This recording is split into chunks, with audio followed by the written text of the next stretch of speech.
അപ്പൊ ഈ 26ാമത്തെ ബാച്ചിലും നമുക്ക് ഇപ്പൊ നല്ല രീതിയിൽ റിസൾട്ട് കിട്ടുന്നുണ്ട്. PCOD ഉള്ളവർക്കും PCOS ഉള്ളവരും ഫാറ്റി ലിവർ ഉള്ളവരും അതുപോലെ ഫീഡിങ് മദേഴ്സും ഷുഗർ പേഷ്യൻസും എല്ലാം നമ്മുടെ ബാച്ചിലുണ്ട്. അപ്പൊ റെഗുലർ ആയിട്ട് പീരീഡ്സ് ആവാത്ത മെഡിസിൻ കഴിച്ച് പീരീഡ്സ് ആവുന്നവർക്ക് ഇപ്പൊ പീരീഡ്സ് ആവുന്നുണ്ട്. ഒരു മാസം കൊണ്ട് നല്ല രീതിയിൽ ഫാറ്റ് ലോസ് ഉള്ള ഒരു ബോഡി അല്ലെങ്കിൽ നല്ലൊരു വെയിറ്റ് ലോസ് ഉള്ള ബോഡി, നിങ്ങൾ ആഗ്രഹിക്കുന്ന ഒരു ബോഡി നല്ല രീതിയിൽ നമുക്ക് ഇഷ്ടപ്പെട്ട ആഹാരങ്ങളെല്ലാം കഴിച്ചുകൊണ്ട് തന്നെ നമുക്കൊന്ന് അമിതവണ്ണം കുറച്ചാലോ. പക്ഷെ ഷുഗറും ഫ്രൈഡ് ഐറ്റംസും മാത്രം ഒഴിവാക്കണമെന്നേ ഉള്ളൂ. നമുക്ക് ഇഷ്ടപ്പെട്ട എല്ലാ ഫ്രൂട്ട്സുകളും മുട്ടയോ വെജിറ്റബിൾസോ എന്ത് വേണേലും നമുക്ക് ഇതിൽ കഴിക്കാം. അത്രയ്ക്ക് ഭയങ്കര കട്ടിയായ വിഷമം പിടിച്ച ഡയറ്റ് ഒന്നും അല്ല.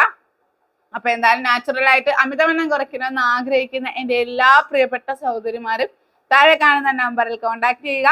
ഓൾ ഇന്ത്യ ഡെലിവറി ഉണ്ട്, ഫ്രീ ഷിപ്പിംഗ് ഉണ്ട്. നമുക്ക് നാച്ചുറൽ ആയിട്ട് നല്ല രീതിയിൽ തന്നെ അമിതവണ്ണം കുറയ്ക്കാം, ഒരിക്കലും തിരിച്ചു വരാത്ത രീതിയിൽ. അപ്പൊ എന്തായാലും താഴെ കാണുന്ന നമ്പറിൽ കോൺടാക്ട് ചെയ്യുക.